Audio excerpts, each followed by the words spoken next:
on ktalk.co.za, on the app, on DSTV channel 885, and across the city on 567 AM. Join the conversation.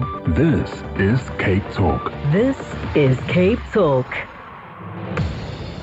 Good morning to you. My name is Wabungile Ganzelenzele, bringing you the morning review, standing in for Lester Kivett, the Dreadlock Sangoma. For now, we have the Naked Scientist. Chris, good morning. Thank you so much for joining us. Morning. Please, my visa hasn't been cancelled to this programme because it's my favourite moment of the week. And I was so pleased. I mean, much as I miss Lester, I was so pleased to hear that you were back because we had a chat last time, didn't we? It was great fun. Yeah. Absolutely fantastic. Thank you. I'll start off with one question that comes in from one of our listeners that says, can you make the perfect ice block that doesn't melt so quickly after you put it in a drink? The thing that affects the melting of ice is, well, it's all down to energy. And ice is in one phase of water, the solid phase. And as you give energy to the ice, you allow the associations, the bonds between the water molecules to be severed so that they can wander off and become a different configuration, and that's liquid. Now, the rate at which energy gets into the ice is therefore going to determine how long the ice stays in the form that it has. So if you've got a big surface area and a low volume, so a big surface area to volume ratio, then energy flows into the ice more quickly and it will fall apart more quickly. Ice which is low surface area to volume ratio, therefore all the particles are as packed together as possible with the least interface or contact with other bits of the environment, that will last for longer. So therefore a sphere is probably going to be the best shape that packs in the most water, keeps the most energy inside at a low level of energy for the longest, and will go out of shape the least quickly, because as a sphere it will lose water equally and in all directions pretty much. So it will always be a sphere, it'll just be a smaller one. Not terribly interesting from a sculptural point of view, but it will keep its shape. You'll just get a smaller and smaller and smaller one as it slowly disappears. So that's really the best I can do with that one. I'm still looking for the voice note now that I'm going to be playing for you. I don't know why it's not playing. If it's not coming just yet, perhaps from you, Chris, what would you like to share with us? Well, there was some quite interesting news out this week about COVID, and I thought this would be worthy of discussion because we're all worried about variants and we're all worried about vaccines and we're all worried about the fact that this is now the fourth calendar year that's been impacted, because in 2019 we think this virus first began to circulate. In 2020, it completely took over the world. In 2021, vaccines began to appear and we thought we would get our lives back. And here we are in 2022 and we've now got Omicron to grapple with. But we have got vaccines, but they do appear to be less good against some variants than others. So how do we solve that? Well, there's a really interesting story which has come out of Imperial College in London this week, where they asked the simple question, why is it that if you look at households where there's been cases of coronavirus infection, that there are some people who just refuse to get infected despite this, what must be very close contact with other household members? Is there something special about those people that mean they're much harder to infect with coronavirus? So they actually did the experiment. They got samples from the people who were in that situation and got infected or didn't get infected, and they looked at the immune function. And they have found that these people who are uninfectable by COVID from household contacts have a certain suite or population of white blood cells called T cells, which recognise specific bits of this new coronavirus. And if you then ask, well, which bits of the coronavirus do they target? You can find that they are bits of the virus which, because it's a big family of viruses, there are thousands of coronaviruses out there, only a handful of them infect humans. But common to all of those coronaviruses are some of these other components. It's almost like they're cousins, and they share important components of the virus in common, and they're bits of the virus that never change from one type of coronavirus to another. And it just so happens that these people who are hard to infect have run into other coronaviruses, other human coronaviruses, relatively recently, probably. This has given them an immune response against these structures elsewhere in the virus, which are conserved, in other words, common to both COVID and these other non-COVID coronaviruses. And this means they actually have a really good immune response that protects them against COVID. It's very similar to what Edward Jenner did when he realised that you could protect people from smallpox by previously infecting them with a low-grade problem called cowpox. So if you give them another virus similar enough to the nasty one, but not capable of causing much disease, you get protection against both. And so it looks like we might be able to use this learning to inform making what we're dubbing a pan-coronavirus vaccine. In other words, you use these other components of the virus that are always there and very rarely change. You turn that into a vaccine, and then you've got something that combats the variants we do know about, but should work against variants we don't, and may even, therefore, stave off the common cold coronaviruses as well. So, we may even have solved the impossible and have a vaccine against some forms of the common cold into the bargain. Wouldn't that be nice? Wouldn't that be nice indeed? 39 after 9, you're listening to Dr. Chris Smith, the Naked Scientist, who joins you to answer all of your science-related questions. I would just like to know why it is that if our body temperature is about 36 degrees centigrade, why is it that on a day such as today we find the temperature over 30 degrees extremely hot? Thanks very much. This is Brian speaking. Hello, Brian. Well, the answer is that yes, we have a set point in our bodies. Humans, along with mammals, are warm-blooded. Birds are as well. And that means that we are so-called homeotherms. Homeo meaning staying the same, therm meaning temperature. We take active steps to maintain a constant body temperature. And this means that we can regulate our metabolism, we can organise our bodies, we have a very high rate of energy production, and this means we can run very costly tissues like a big brain, and we can live in environments that we wouldn't be able to do so if we were cold-blooded. In other words, our body temperature was at the mercy of the environment. The way in which we achieve that thermal regulation is we have processes that enable us to dump heat out of our body faster or slower according to how much heat production there is to maintain a constant temperature. And the heat in our body comes from a range of sources. Chiefly, it's metabolism. When you break down food and your liver is metabolically active, it is releasing energy in the same way that if I chuck wood on a fire and it burns, that chemical reaction releases heat. When we move our muscles are only 20 or 30% efficient, which means that every time you burn energy doing a gym workout, only about 30% of the energy you've used has actually gone into moving the weights or moving the bike. The other 70% has turned into heat, and your body has to get rid of it. So it shoves it through the skin, through blood vessels. You also sweat, and sweating as it evaporates takes heat away from the skin. But in order to maintain your temperature and feel at the right temperature, you've got to lose heat sufficiently fast to keep your temperature right.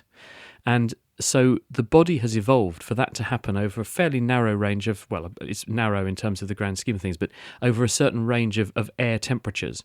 And as the air temperature rises, even though it's not the same temperature as your body temperature, because the air temperature is now getting closer in temperature to your body temperature, you're going to find it harder to lose heat to the environment, because things move from where there are lots of them to where there's not a lot of them. And that's true for anything in the universe.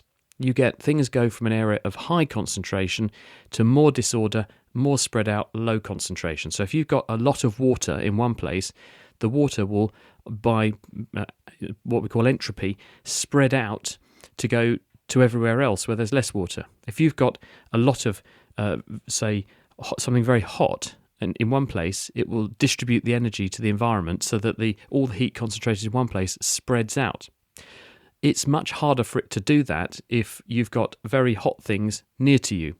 So the rate at which you're able to lose energy slows down in hot air, and therefore, although it's not the same temperature as you, it's going to feel hotter because you are struggling to lose heat so quickly, and that's when you get the symptoms of more profuse sweating, feeling more tired, feeling more lethargic, because your body's having to put more effort into losing heat, and it makes you do less to make less heat so that you don't end up running into a problem where you get too hot. Very interesting indeed.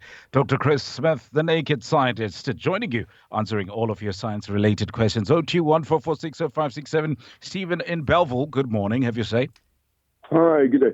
I think I'll ask the doctor. I've got a bit of a strange question here. We in the southern hemisphere, so when we look at the sun, it is near the equator, coming down to what I think is the tropic of Capricorn, and then going back up to the equator as the seasons change. The sun never comes further south than that point, which is to us here in Cape Town still northwards from where we are.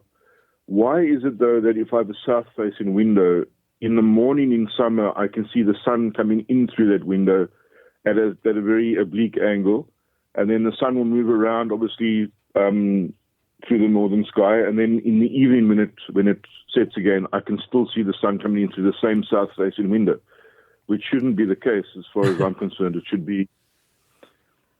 You understand what I'm trying to say? You've got a wonky house, Stephen. For me, it's the opposite, because I'm sitting in the northern hemisphere and the sun side of my house that's the warmest is the south facing.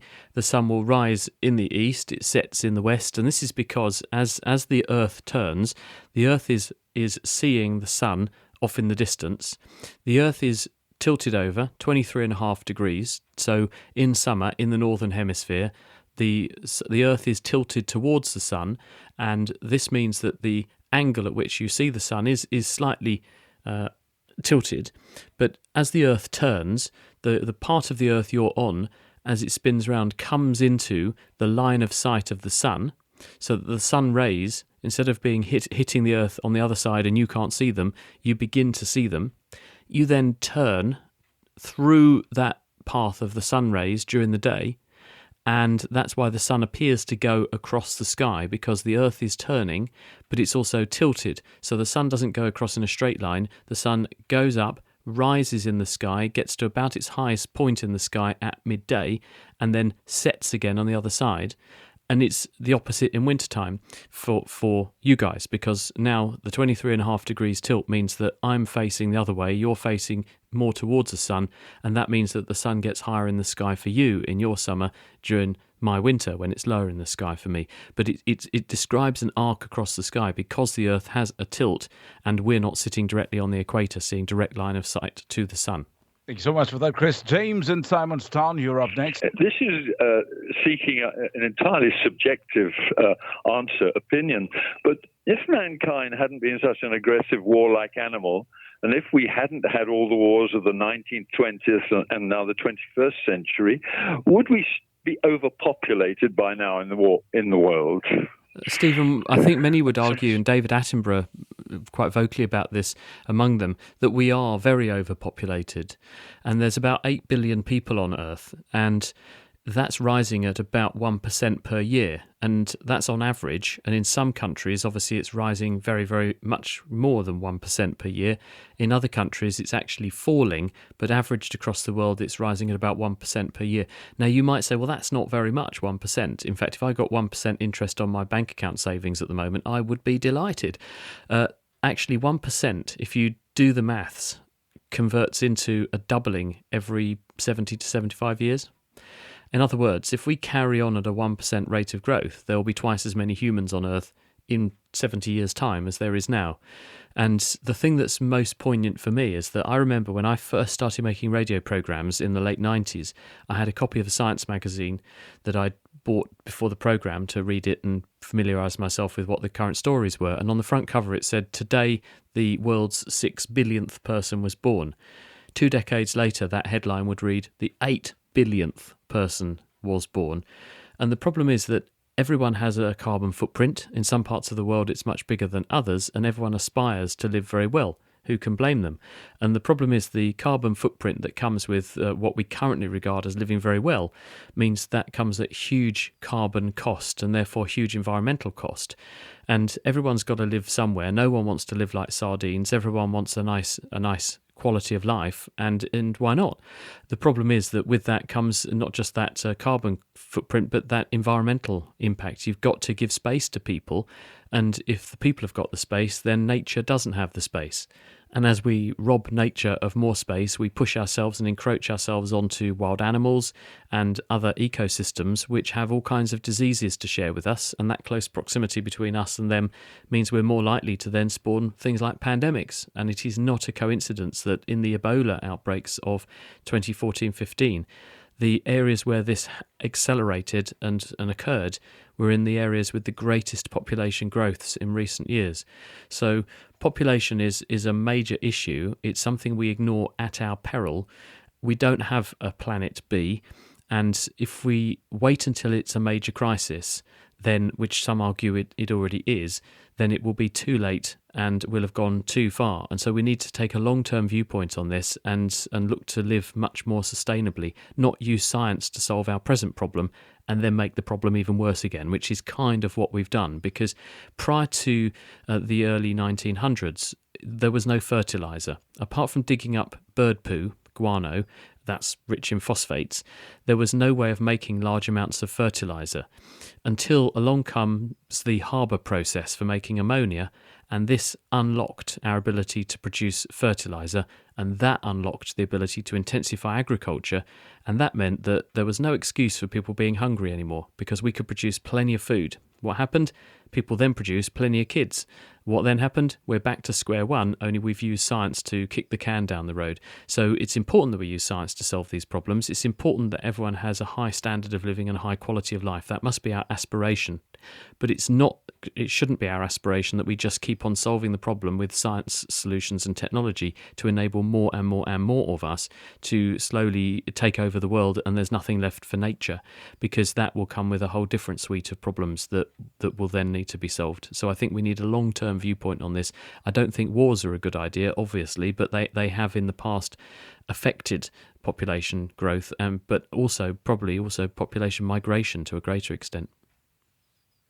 James, I hope you're happy with that. 021-446-0567. You're in conversation with Dr. Chris Smith, the naked scientist, who is answering all your science-related questions. Pedro in Manenberg, good morning to you. Hi, good morning, gentlemen. Just a quick question for the doctor. I'm 56 years old, and for as long as I can remember, the doctor just touched on the corona virus and the flu virus things and so on, so I just wanted to know something. I'm 56 years old, and for as long as I can remember, I've never had a cold. I've never had the flu. Know what it looks like, know what it sounds like, but never felt it. I consider myself lucky due to a strong immune system, I assume.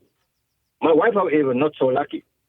And every year, twice a year, in the middle of winter and just in the beginning of spring, my wife would get the flu so bad that she's down for 5 days. And I'm talking about very bad. And every year I take her for a flu jab, but she still gets the flu, and we buy the medicines and everything until it subsides and goes away eventually. When Corona initially hit, that year, I didn't take her for a flu jab. She hasn't had the flu since. We went for tests, big Corona test, because there was a scare that we were in contact with somebody that might have been affected. That test came back negative.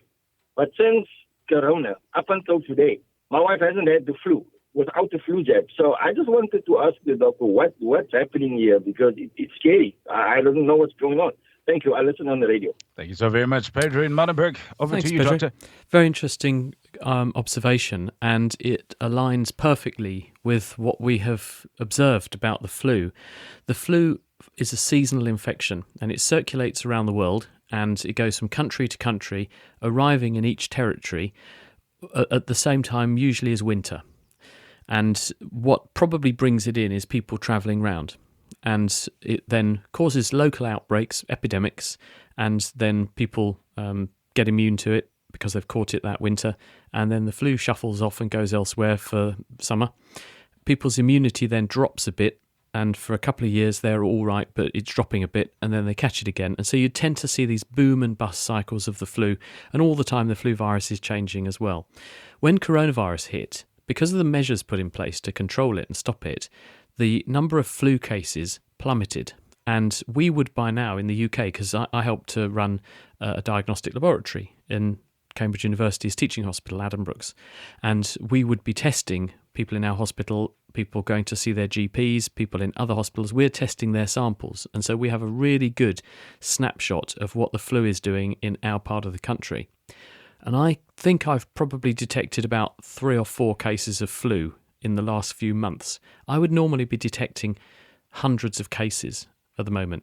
And that's true this year, it was true last year and the year before, because of the restrictions put in place by various authorities internationally to control coronavirus. And because these are both respiratory infections, if you control one of them, you have a knock-on control of the other. It just so happens that coronaviruses spread better than flu, so the measures in place to control COVID have actually worked double time against the flu and stopped it. But when you say your wife gets the flu badly every year, I doubt that is actually flu. And I don't mean to belittle what you're asking. My observation, my point is that there are hundreds of respiratory viruses. There's about 100 rhinoviruses, there's about 100 enteroviruses, there's about 50 adenoviruses, there's some coronaviruses, there are parainfluenza viruses. There are lots of viruses, hundreds of them, that cause common cold and flu-like illnesses. And there are so many of them that you're not going to run out of viruses to catch in a lifetime. And they also change. So even though you've fought one off, you can catch it again. And your immunity to each of them also changes with time. So you can catch them again. So I suspect that what's happening to your wife is that she may have a susceptibility to some of these respiratory infections, that she keeps catching them, and when she catches them she gets a bad chest, because some of them do affect your chest, and that can give you a bad cough and bad symptoms for a week. And in there will probably be some cases of flu, but the flu vaccine itself does work incredibly well. It can't give you the flu because there's no flu in the normal adult flu shot that we give people. And it will give you protection, but it won't give you protection against these other viruses that also circulate that produce flu-like illnesses. And so I strongly suspect that your observation is that because she's been vaccinated, yes, so she won't have had the flu, she'll have had something else, but the measures against coronavirus have stopped the flu circulating as well as other respiratory infections. And so as a result, she's been much better off thanks to those. Another SMS, maybe the last one. I'm very interested to hear the answer to this one. If a man is able to move as fast as the fastest insect, how fast would he be going?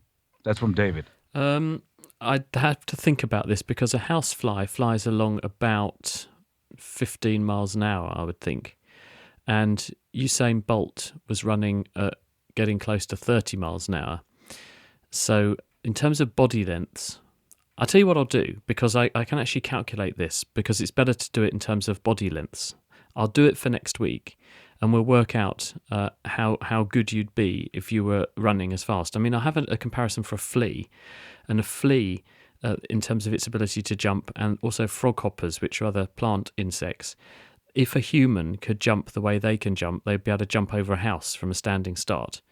But in terms of running, I'd have to think about that. The fastest organisms on Earth, though, are bacteria. There's a bacterium called Delovibrio, it's a flagellated predatory bacterium that chases down other bacteria, drills holes into them, gets inside them, and then grows inside other bacteria to make new Delovibrio bacteria before bursting out and pursuing others. And they swim at 60 to 80 body lengths per second. So that would be like you completing, an Olympic swimming pool in under a second. So they're very, very fast indeed. But I will work out what the insect equivalent is, and I'll bring it back to the table next week. How's that? That's fantastic. Thank you so very much. Doctor, thank you so much for joining us. That's all the time we have for this session. Thank you so very much to you. You at home also, thank you to you for being a good sport.